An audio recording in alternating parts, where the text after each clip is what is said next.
ರೈತರ ಸಮಸ್ಯೆಗಳಿಗಾಗಿ ಹೋರಾಟ ನಡೆಸುತ್ತಿರುವ ಸಂಘಟನೆಗಳು ಹಾಗೂ ಮುಖಂಡರಿಗೆ ಬಿಜೆಪಿ ನೈತಿಕವಾಗಿ ಬೆಂಬಲ ನೀಡುತ್ತದೆ. ಕಳೆದ 12 ವರ್ಷಗಳಿಂದ ಉತ್ತರ ಕರ್ನಾಟಕದ ನೀರಾವರಿ ಯೋಜನೆಗಳಿಗಾಗಿ ನಾನು ನಿರಂತರವಾಗಿ ಧ್ವನಿ ಎತ್ತುತ್ತಾ ಬಂದಿದ್ದೇನೆ ಎಂದು ಮಾಜಿ ಶಾಸಕ ಹಾಗೂ ಬಿಜೆಪಿ ರೈತ ಮೋರ್ಚಾ ರಾಜ್ಯಾಧ್ಯಕ್ಷ ಎಎಸ್ ಪಾಟೀಲ ನಡಹಳ್ಳಿ ತಿಳಿಸಿದ್ದಾರೆ.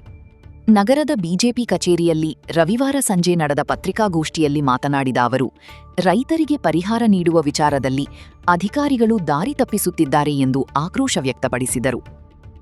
ಭೂಮಿ ಕಳೆದುಕೊಂಡ ರೈತರಿಗೆ ಪರಿಹಾರ ನೀಡಲು ಕನ್ಸೆಂಟ್ ಅಂದ್ರೆ ಸಮ್ಮತಿ ಪತ್ರ ಕೇಳುವುದು ಅವಶ್ಯಕವಲ್ಲ. ಸರ್ಕಾರ ಕನ್ಸೆಂಟ್ ಇದ್ದರೆ ಮಾತ್ರ ಪರಿಹಾರ ನೀಡುತ್ತೇವೆ ಎನ್ನುವುದು ಸರಿಯಲ್ಲ. 2012ರಲ್ಲಿ ಇದ್ದ ಭೂಮಿಯ ಬೆಲೆ ಇಂದು ಇಲ್ಲ. ಚಿನ್ನದ ಬೆಲೆ ಏರಿಕೆಯಾದಂತೆ ಭೂಮಿಯ ಮೌಲ್ಯವೂ ಏರಿಕೆಯಾಗಿದೆ. ಅಂದಿನ ದರದಲ್ಲೇ ಪರಿಹಾರ ನೀಡುವುದು ರೈತರಿಗೆ ಮಾಡುವ ಅನ್ಯಾಯ ಎಂದು ಟೀಕಿಸಿದರು. ಅಲ್ಲದೆ ಪರಿಹಾರಕ್ಕಾಗಿ ರೈತರು ಯಾವುದೇ ಕಾರಣಕ್ಕೂ ಕನ್ಸೆಂಟ್ ಪತ್ರಗಳಿಗೆ ಸಹಿ ಹಾಕಬಾರದು ಎಂದು ರೈತರಲ್ಲಿ ಮನವಿ ಮಾಡಿದರು. ರೈತರಿಗೋಸ್ಕರ ಹೋರಾಟ ಮಾಡುತ್ತಿರ್ತಕ್ಕಂಥ ರೈತ ಸಂಘಟನೆಗಳಿಗೆ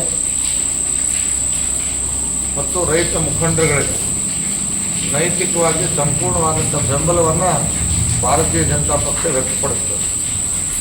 ಇದರಲ್ಲಿ ಎರಡು ಮಾತು. ಯಾಕಂದರೆ ರೈತರಿಗೆ ಬಹಳ ದೊಡ್ಡ ಅನ್ಯಾಯವನ್ನು 6 ವರ್ಷಗಳಿಂದ ಈ ಜಿಲ್ಲೆಯಲ್ಲಿ ಆಗ್ತಾ ಬಂದಿದೆ. ಬಹುಶಃ ಉತ್ತರ ಕರ್ನಾಟಕದಲ್ಲಿ ಈ ಭಾಗದ ರೈತರ ನೀರಾವರಿ ಯೋಜನೆಗಳ ಬಗ್ಗೆ ಆಗಲಿ, ಬೀದಿಗಿಳಿದು ಹೋರಾಟ ಮಾಡಿದವನು, ಹೆಚ್ಚಿನ ಬಂಡಿ ಕಟ್ಕೊಂಡು ಹೋರಾಟ ಮಾಡಿದವನು, ಹುಟ್ಟು ಹಬ್ಬದ ದಿನವೇ 48 ಗಂಟೆ ಉಪವಾಸ ಮಾಡಿದವನು, ವಿಧಾನಸಭೆಯಲ್ಲಿ ಪ್ರಥಮ ಬಾರಿಗೆ ಜಮ್ಮುಲಿಗಿ ಮುಳವಾಡ ಏತನ ಯೋಜನೆಗಳ ಬಗ್ಗೆ ಸುದೀರ್ಘವಾಗಿ ಮಂಡನೆ ಮಾಡಿ ನಿರಂತರವಾಗಿ ನಾನು ಎಷ್ಟು ವರ್ಷ MLA ಆಗಿದ್ದೆ ಅಷ್ಟು ವರ್ಷ ಪ್ರತಿ ಅಧಿವೇಶನದಲ್ಲಿ, ಒಂದು ಅಧಿವೇಶನ ಅಲ್ಲ, 100ಕ್ಕೆ 70%, 80% ಅಂದ್ಕೊಳ್ಳಿ, ಪ್ರತಿ ಅಧಿವೇಶನದಲ್ಲಿ ರೂಲ್ 69 ಮಂಡನೆ ಮಾಡೋದು ನಾನು. ಇದನ್ನು ನಾನು ರೈತ ಮುಖಂಡರಿಗೆ ಹೇಳಿ ಬಯಸ್ತೇನೆ. ಅದು ಯಾಕೆ ಹೋರಾಟಗಳನ್ನು ಅಬ್ಸರ್ವ್ ಮಾಡ್ತಾ ಇದ್ದೆ. ಅಲ್ಲಿ ರೈತ ಸಂಘಟನೆಗಳಿಗೆ ದಾರಿ ತಪ್ಪಿಸುವಂಥ ಕೆಲಸವನ್ನು ಅಧಿಕಾರಿಗಳು ಮಾಡಿದ್ದಾರೆ. ಇದನ್ನು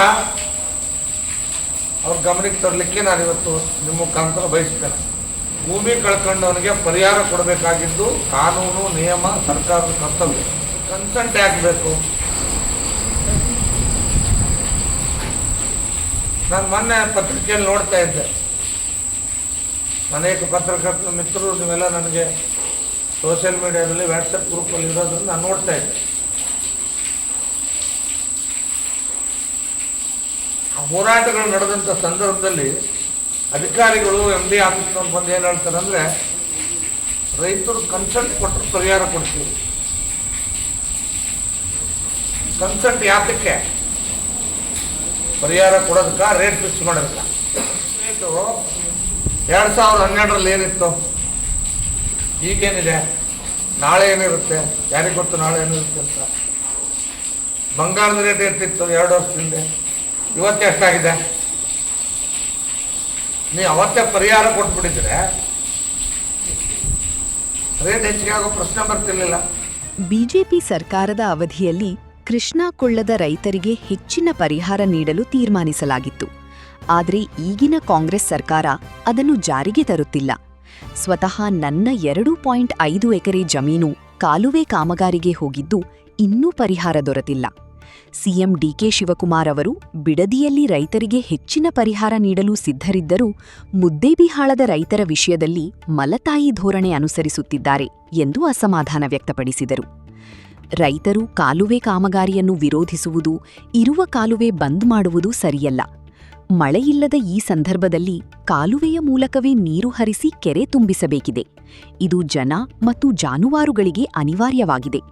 ಆದ್ದರಿಂದ ರೈತರು ದಯವಿಟ್ಟು ಕಾಲುವೆಗಳನ್ನು ಬಂದ್ ಮಾಡಬಾರದು ಎಂದು ಕೈಮುಗಿದು ವಿನಂತಿಸಿದರು.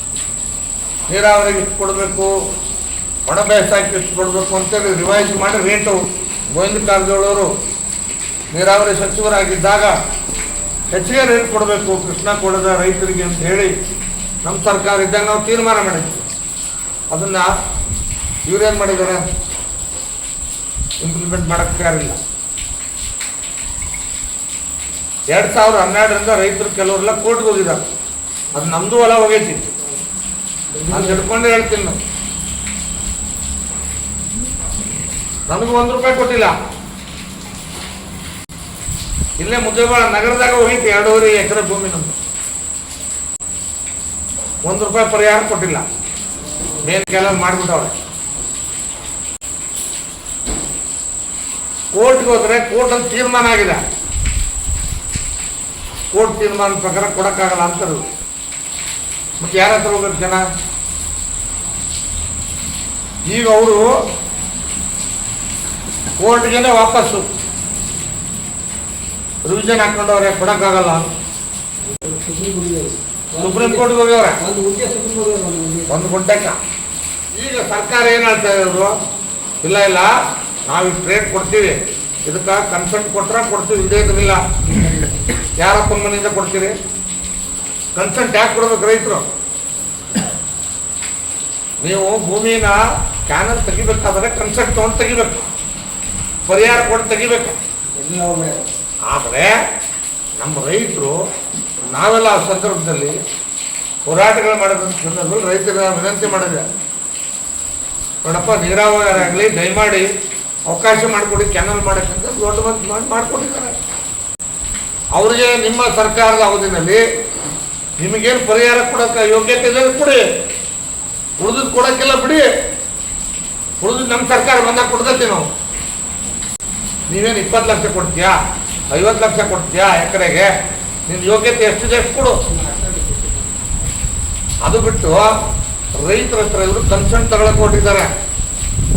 ಇದನ್ನ ರೈತ ಸಂಘಟನೆಗಳ ವಿನಂತಿ ಮಾಡ್ತೇನೆ, ಇದು ವ್ಯವಸ್ಥಿತವಾಗಿ ರೈತರಿಗೆ ಮೋಸ ಮಾಡೋ ತಂತ್ರ ಇದು.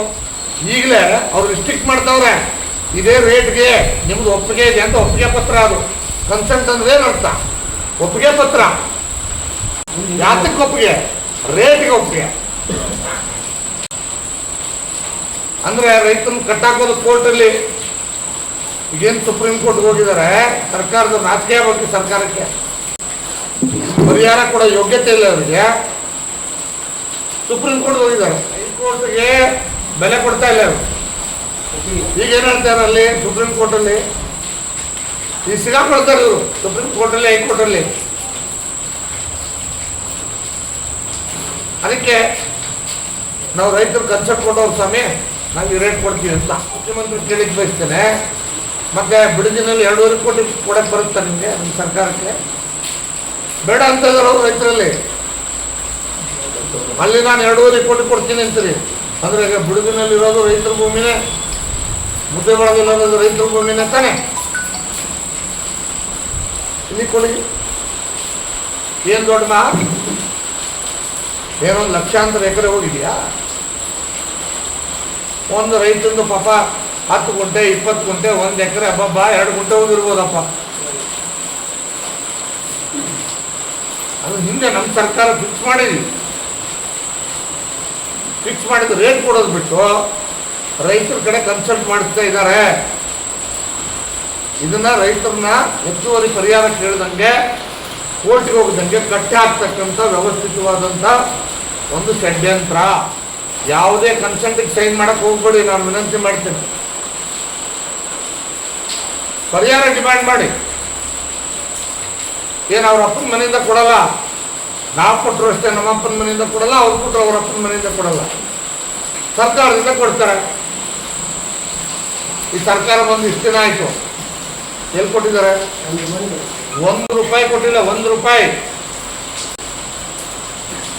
ನೀರಾವರಿ ಯೋಜನೆ ಸಂಪೂರ್ಣ ನಿಂತೋಗಿದೆ.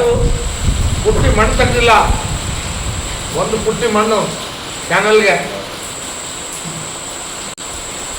ಅದಕ್ಕೆ ನಾನು ರೈತರಲ್ಲಿ ವಿನಂತಿ ಮಾಡ್ತೀನಿ, ದಯಮಾಡಿ ಕನ್ಸೆಂಟ್ ಪತ್ರಕ್ಕೆ ಸೈನ್ ಮಾಡಕ್ಕೆ ಹೋಗ್ಬೇಡಿ.